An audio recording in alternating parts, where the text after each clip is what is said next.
Thank you, Ed. In 2012, more than one-third of voters cast their ballots before Election Day. That is more than double the rate of the 2000 election. One fear that reemerges every election cycle is voter fraud, and that includes the possibility of votes from illegal immigrants. Donald Trump spoke about that today at an immigration roundtable with Art Del Cueto, Vice President of the National Border Patrol Council. I've spoken to several agents in my sector that are in charge of a lot of this processing of these individuals that we apprehended.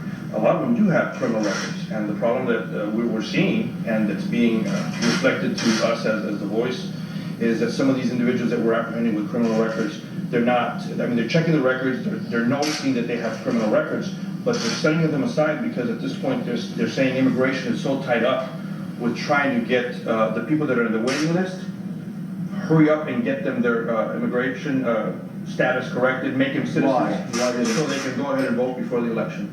And for us to Big statement, fellas. I mean, to do that, I'm sure you're not going to write it. To me, that's a mess. That's huge. You're letting people pour into the country so they can go and vote. we want to hurry up and fast track them so they can go ahead and be able to vote for these elections. And these are the professionals. These are the people that want to do it. You hear a thing like that, it's a disgrace.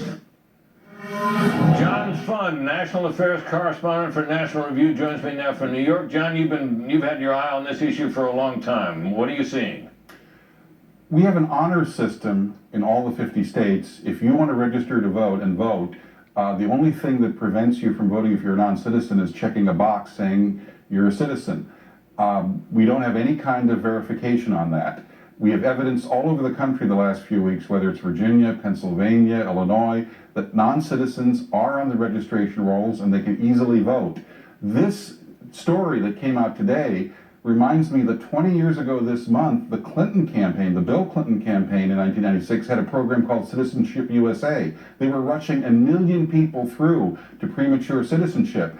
200,000 didn't have proper background checks. Several thousand criminal aliens were made citizens back then. And an Inspector General's report from the Justice Department roundly condemned that program for its sloppiness and its lack of adherence to established procedures. John, the argument is often made by people who don't think we need, voter ID laws and strict standards for people to meet to be able to vote. That for all the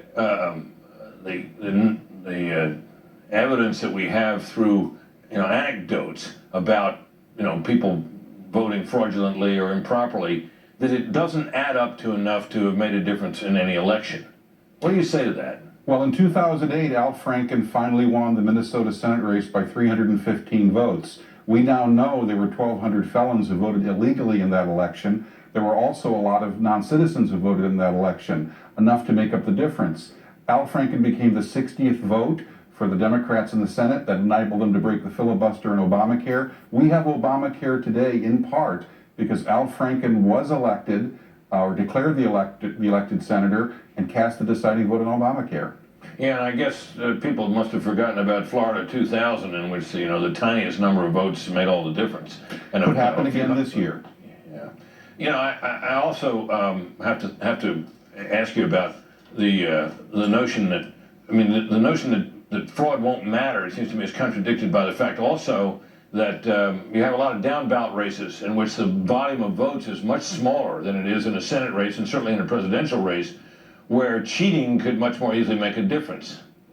We see that over and over again. The races that really decide how people live on a day-to-day basis, the sheriff race, the mayor's race, the city council race, the school board race, often are decided by a handful of votes. You put your thumb on the scale of democracy and have a few fraudulent votes or votes that are counted improperly, it can change who sits in those positions. John, I posted a tweet the other day in which I said that anybody who says that, or if somebody tries to tell you that there's not enough voter fraud in American elections to make a difference, should ask that person to volunteer to have his or her vote canceled by a fake vote. I didn't get a lot of volunteers, although I got a couple, but I think that's also an issue.